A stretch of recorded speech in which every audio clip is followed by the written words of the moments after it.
Hello everybody, we're here today to see a nice little League of Legends game that I had. This time I'm going to be playing Cho'Gath mid. Now, the thing that I have to say about Cho'Gath first of all, is I find that he is a decent jungler, a decent mid, but he is not a decent top. Now, the reason why I think this is because I find that if he goes top, he has to build tanky, and if he builds tanky, he can't actually deal enough DPS to win his lane. That's the way I can actually see it. In mid, I can go with AP runes. I can do very well. So anyways, this was a ranked game at around 1,450. My ELO has gone down quite a lot. I was at basically 1,600 and I went down to 1,400. That was not so good for us. Anyway, so we do have a Blitzcrank on our team, so we're gonna have to go in, and we feel obliged to invade. At this point, we're thinking, okay, no problem. I was thinking of going around, but then again, I didn't really feel like talking about that. So Vayne is actually gonna come back in the brush exactly when we're there. I'm gonna manage to get off an attack, so I do get the assist. We do get a nice first blood. Now at this point, he's gonna go off and ward that. Vayne just respawned, and we're gonna go for the red buff. This was solo queue, so I do not know any of these people. And my thoughts on Cho'Gath AP. Cho'Gath AP is probably one of the most powerful mages in the game for the reason that it's really tanky with Zhonya's and Abyssal Scepter. It does huge amounts of damage, and it's just all around very good in team fights. So anyways, they are going to take our blue, since they think we're taking theirs. So at this point, I'm going to try and get an advantage in the lane. So just by basically farming, if I do remember correctly, at the start I do fail quite a few creeps.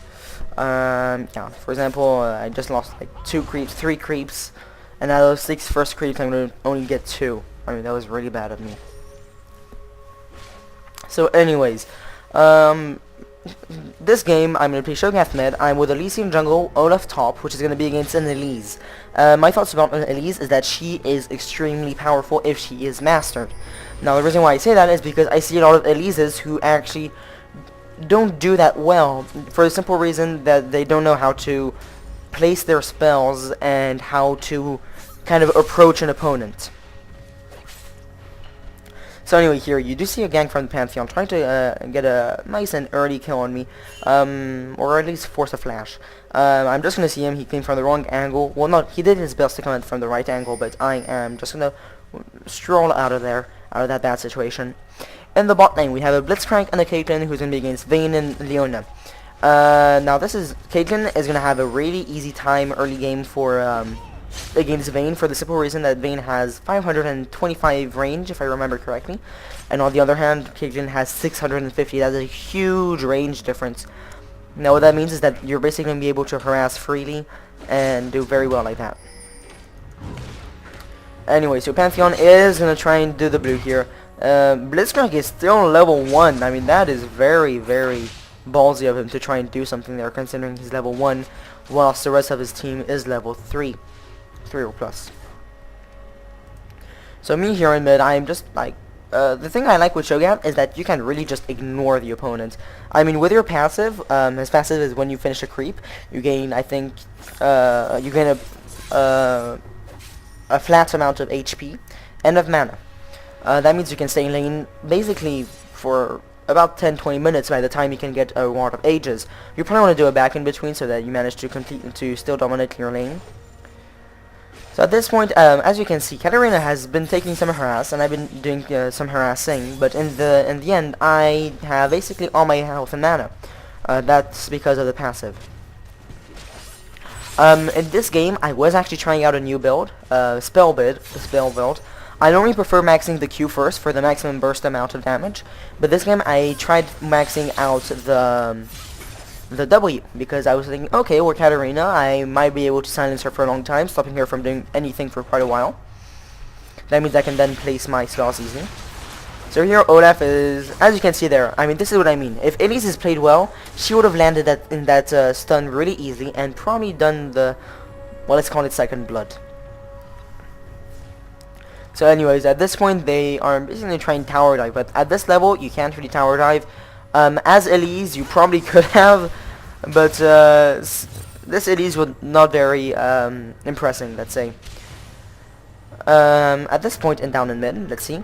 I'm still continuing to pressure. As you can see, she is basically forced to use pots. I'm just continuing to farm, keeping that HP amount at a reasonable level. You still see them trying to do tower dive. I'm not sure why they started doing that. If he had landed that, that would probably been an easy kill, but he didn't. So whatever. Olaf just farming up those creeps. Now you see Pantheon on his way down to mid. He's gonna try and do a kill. At this one, I did not use my ultimate for the reason that I did not want to, just in case of this. So here I'm just gonna ignite, and I'm gonna, as I run away, I am going to nom him and flash out. So there I'm gonna get a nice and easy kill. At this point I have 1,500 gold, which is a pretty fair amount.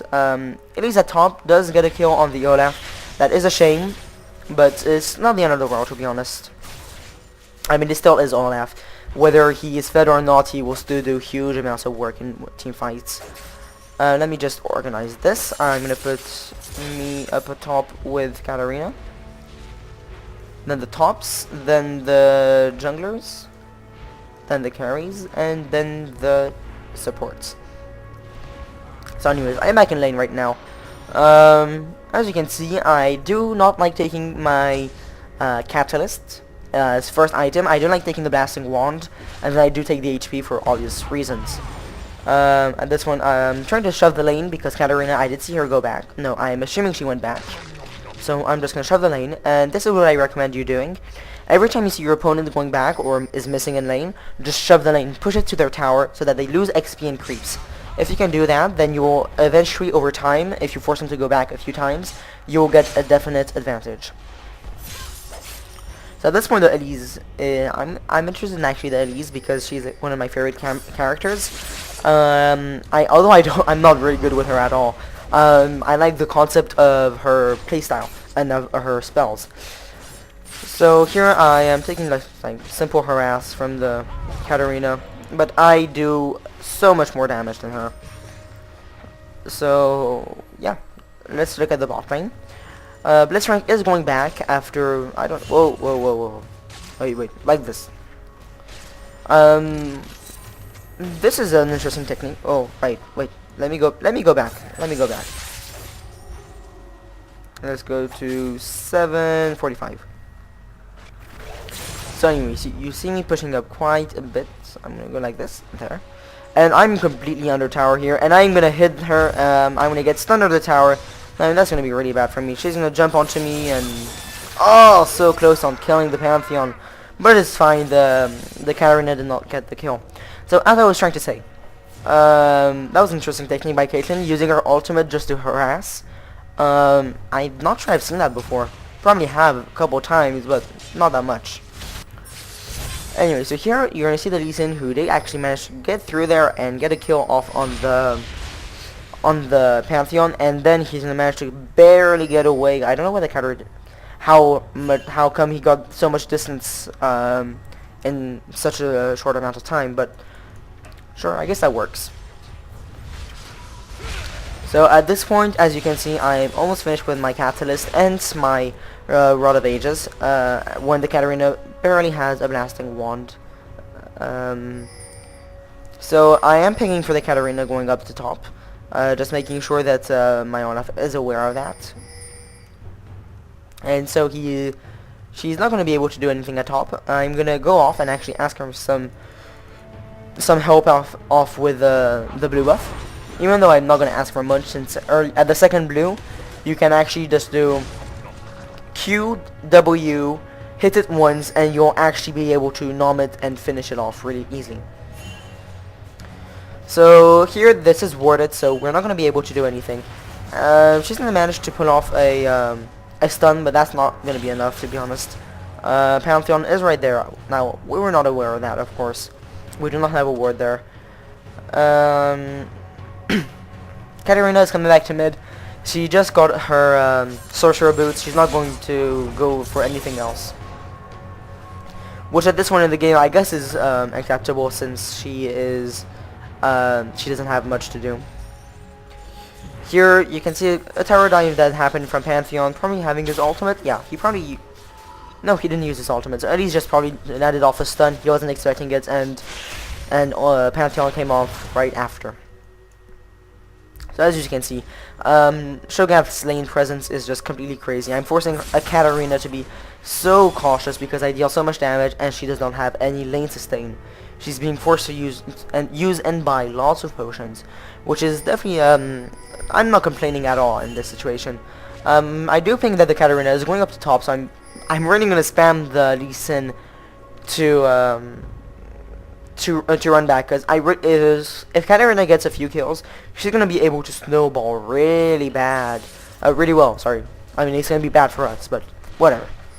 So here I'm gonna push the tower since I do see her top. Down in bot lane, what's happening? They're gonna try and do a tower dive or something. They try to do a gank. Pantheon probably uses ultimate. Yeah, he did use his ultimate. So at this point, they're safely under tower. Yeah, nothing much to say here.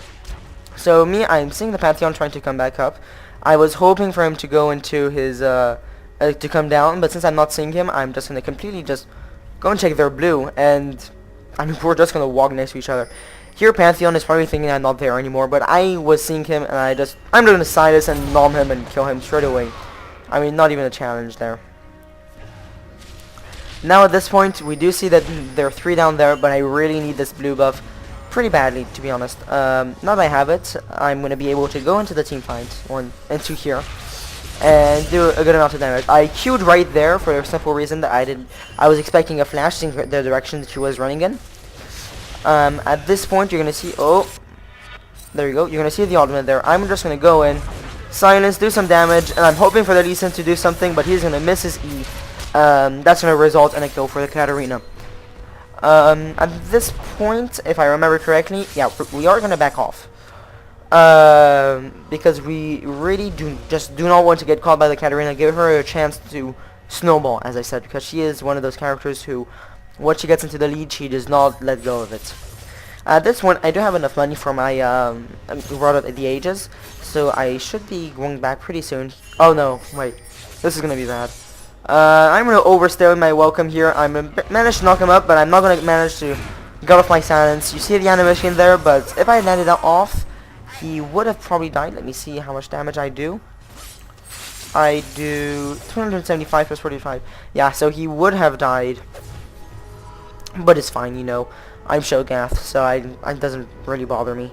Anyways, at this point, it is really a tight game, as you can see. It's 5-5 kills wise, and we are 100. No, not even. We're like really head to head and gold wise.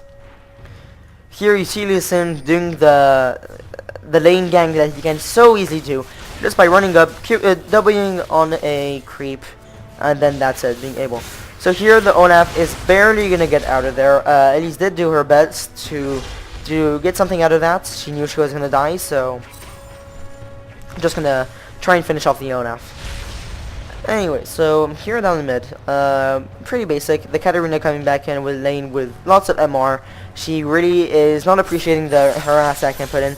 I'm not saying that she's doing a bad build, but she probably should have went for some kind of sustain, because even if she has magic resist, if I can still poke her down, I'm with my passive and stuff, as you can see here, I'm still slowly poking her down. If I continue doing that, her magic resist is going to be completely nullified, for the reason that I have true damage as my ultimate, and if I knock her up and silence her, she can do nothing at all. So just gonna farm up here. I was expecting a gank from the Lee Sin, but he's just gonna run down and he's gonna get spotted by the Katarina, so that's no problem. I'm not gonna complain there.